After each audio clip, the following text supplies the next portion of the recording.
successful leader is born with talent and ability. A successful leader does things effortlessly. A successful leader doesn't make mistakes and looks smart. Think about your intelligence, your talents, your personality. Are these qualities simply fixed traits carved in stone, and that's that? Or are they things you can cultivate throughout your life?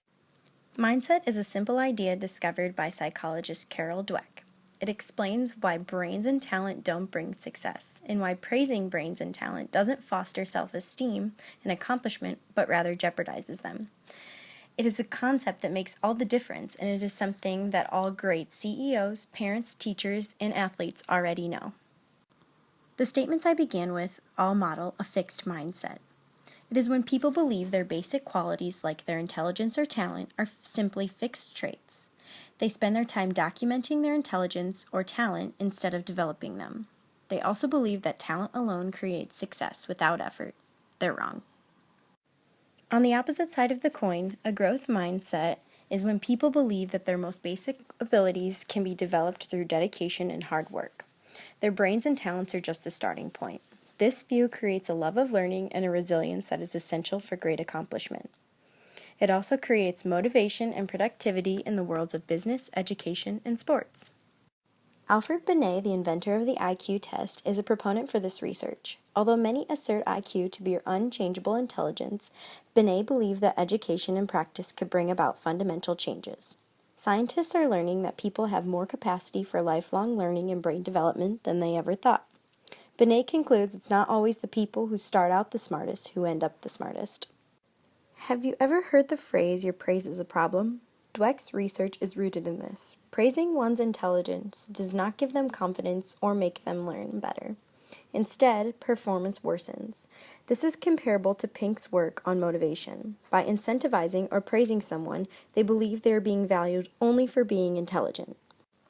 Smart is a label that can actually do more harm than good. When people, especially children, are told they are smart, they often become risk-averse and fear being labeled dumb if something does not come firsthand to them. The key is to praise people for their effort, their concentration, and their strategies, as opposed to slapping a label on them. Effort can be changed. Labels are not as easy to control. So what does this all mean? Everyone is born with an intense drive to learn. Your brain is a muscle that can be strengthened with practice. This intrinsic motivation that can be created aligns perfectly with Pink's structure of autonomy, mastery, and purpose. When students have autonomy, they have the urge to direct their own lives. Because your brain is a muscle and is flexible, this sense of mastery isn't so end-all be-all. They do have a desire to get better and better at something that matters, but it is not frustrating for them when they can't get it right the first time. After all, it's more about the process than the product. Something that sets apart fixed and growth mindsets is purpose. It is a yearning to do what we do in the service of something larger than ourselves.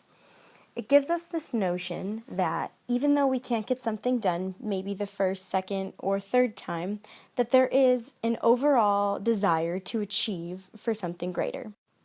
So what does this mean for leaders?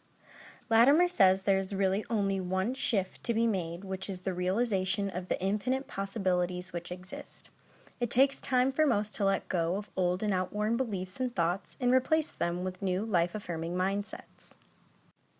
Zander and Zander state to declare yourself to be a contribution, and to throw yourself into life as someone who makes a difference, accepting that you may not understand how or why.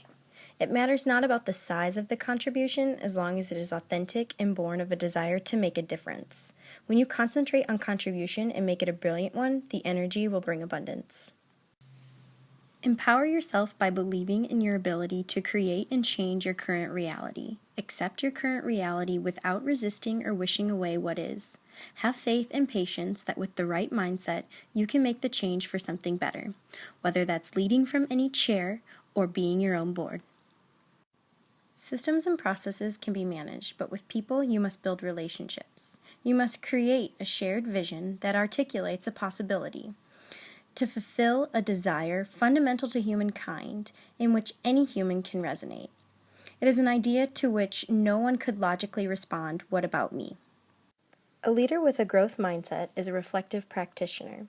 They engage in metacognition, or thinking about their thinking. This originates from a conviction that our actions and feelings are triggered by our beliefs about ourselves, about others, and about the world. They are also triggered by the thinking patterns and thinking mistakes that stem from these beliefs and assumptions. Just as leaders model the way, teachers model their thinking process in growth mindset classrooms. It is crucial for them to verbalize and clearly communicate how and why they are using specific strategies when problem solving or working through a task. This is crucial for students to clearly understand how to engage with a task that may be frustrating. As a student, a member of a team, and a future teacher, it is so important that I engage in having a growth mindset and empowering others to also practice having a growth mindset. This is no easy task, and it has been something very enlightening to myself. As you develop your growth mindset, it is important to remain true to your vision and persevere in the pursuit of your particular passion. You have a calling and a need to create something, but your creativity, rooted in your curiosity and imagination, is what gives your life meaning and direction.